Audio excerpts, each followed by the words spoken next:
Hey, hopefully everyone has seen the trailer for the upcoming documentary focusing on the incredible genre of yacht rock.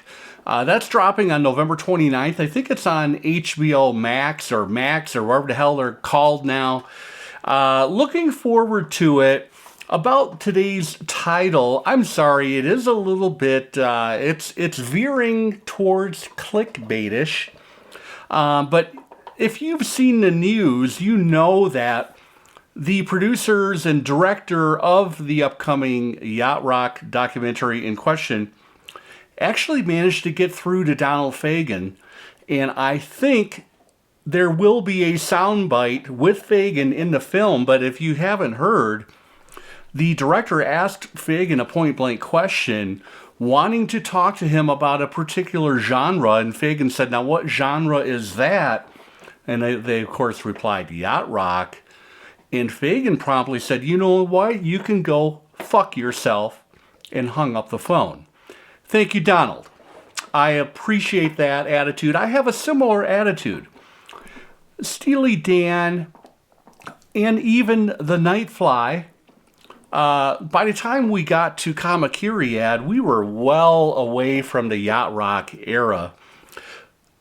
Steely Dan and the Nightfly, Fagen's first solo record, they should not be in any way kind of lumped in with yacht rock. Today, I'm going to take a little bit of a controversial take with my top 10 albums that are really good representations for this genre, in my opinion. I welcome comments and differing opinions. Please send them my way. Let's have an ongoing discourse on this incredibly important topic. Let's get started right here. This guy is the absolute GOAT. He is like 29 degrees of separation, all leading back. When we talk about yacht rock, Michael McDonald, this is the 81 solo record. If that's what it takes, this is a hell of a listen. This is a great sounding record, as are anything that he's ever been kind of associated or affiliated with, going all the way back to Katie Lied. This is a great record. You know, had he left the Doobies at this point in time, I'm not sure. I keep forgetting track 2, side 1. That is definitely a yacht rock classic. Incredible bass line. And, I don't know. We've got to start with Michael McDonald. And let's keep this ship on course. This, oh my God. And of course, I have a near mint Monarch pressing on Warner Brothers. Oh, we've got a knockout punch here, ladies and gentlemen. On side 1, track 2, What a Fool Believes. And then there is a huge left hook counter punch, minute by minute. This is an incredible record. And look at Skunk in all of his splendor there on the cover as well. Whew.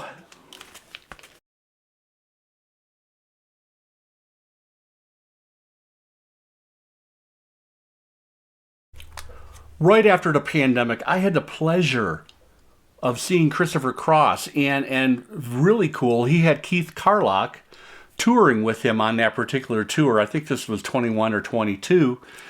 And of course, the lone encore that they played was Ride Like the Wind. Christopher Cross, this is a holy grail when we talk about yacht rock. And I mean, so many hits on this. I can't remember how many Grammys. If you don't have this in your collection, by all means, run to your local record shop and find a copy for between $3 and $8. Amazing. I would say the penultimate years for yacht rock, I'm gonna say somewhere in between 1975 and 1983. I think that is when the genre really kind of came to the fore. And what are we talking about when we talk about yacht rock? We're talking about kind of breezy, easy listening, MOR, radio-friendly hits. In some cases, we may have an artist or two or three. It was like their only top 10 Billboard hit. But we also had some kind of veterans, some musical veterans kind of entering the fray, finding their groove. And I can't think of a better example than this record from Boz Scaggs, Silk Degrees, which with most of Toto backing him on this. I actually have a Santa Maria press, and look at that hype. That's all we need to know right there. Huge record. Remember when I said one-hit wonder? This guy, he actually had a really good follow-up to the hit off of this record, which was, of course, Thunder Island, with Joe Walsh really delivering the goods on that track. But Jay Ferguson, and of course, don't forget the follow-up hit on the forthcoming album, Shakedown Cruise. Now, maybe I should have focused on that. I couldn't find the record. I do have it. But yeah, Jay Ferguson with a heavy assist from Joe Walsh. Kind of a tragic story. This guy was a Southern religious dude, but man, he really hit solid gold. I'm talking about Paul Davis, and I'm going to focus on Cool Night. What a hook! What a great tune! And just an amiable, friendly dude. Apparently, he was shot in some kind of a robbery and killed. But R.I.P. Paul Davis, and he had what else was on this one? 65 Love Affair. Definitely some ear candy with Paul Davis. In 1979, a British singer-songwriter who has some criminally underrated records that came before this one I'm going to talk about, Rupert Holmes, kind of known for his storytelling and cinematic songs. And if you listen to Escape the Pina Colada songs, you know exactly what I'm talking about. Also, Answering Machine, the song Him leads off side 2. Not my favorite Rupert song, but this is required listening, and it sounds amazing. It's well engineered, well recorded. Coming in at number 8 on my list, this could be maybe, there's no order here, there's no ranking. But oh my God, we've got to have Toto 4 in this whole video. Of course, we've got to have Toto 4. Also, Steve Lukather, one of the yacht rock greats, and this is just, this is up there with Christopher Cross's record.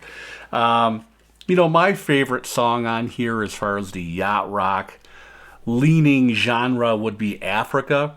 You'll see a lot of people that talk about Rosanna. I think Africa is the better pick, just for the instrumentation, the kind of interesting lyrics. Thank you, David Page. This is amazing. Okay, number 9 and number 10. Remember I talked about veterans that kind of veered into this space? I'm going to kind of hold up Daylight again, Crosby, Stills, and Nash, because we have such smooth. Their trademark harmonies are definitely here, and I'm talking about Wasted on the Way and Southern Cross. I will hold up Southern Cross. This was released at the peak of the yacht rock era, 1982, and it's a hell of a record. Southern Cross, Wasted on the Way, and a sleeper, not yacht rock focused track would be Delta, one of the best later period Crosby tunes, make sure you check out Delta. There are the guys as they appeared in 1982. Last but not least, you know, I didn't have a Pablo Cruz record in my collection. I didn't have any Kenny Loggins, I'm sorry. Because both of those bands need to be part of the equation here. But I'm going to have another maybe controversial pick. And we've got to talk about Come Sail Away. This thing is a tour de force. It is an incredible track. I've talked about it on this channel before. This is an incredible sounding pressing. Yeah, Come Sail Away is peak Dennis DeYoung. And we had another huge hit, Foolin' Yourself. I think this belongs in the discussion when we talk about yacht rock. Styx is not a band I would typically group into the yacht rock movement, but I think Come Sail Away definitely is right up there. So yeah, I think I'm going to have this video coming out just before Thanksgiving. If you are so inclined, check out the new Yacht Rock documentary. I think there's going to be a lot of cool footage, historical footage. You know, I think there's going to be an emphasis on the engineering, the recording, the players that were involved. A lot of smooth, slick LA session players were involved in all of these records I just talked about today. So thanks for watching, everybody. Again, Donald Fagen and Steely Dan are not yacht rock. Fight me if you need to. Looking forward to the comments. Take care. There's no mystery about douches. My mom told me about Massengill disposables. Do you like them? Yes, I like Massengill freshness. They're pre-mixed, pre-measured, easy, and they're made with a special design. That is a clever design. Only Massengill has it.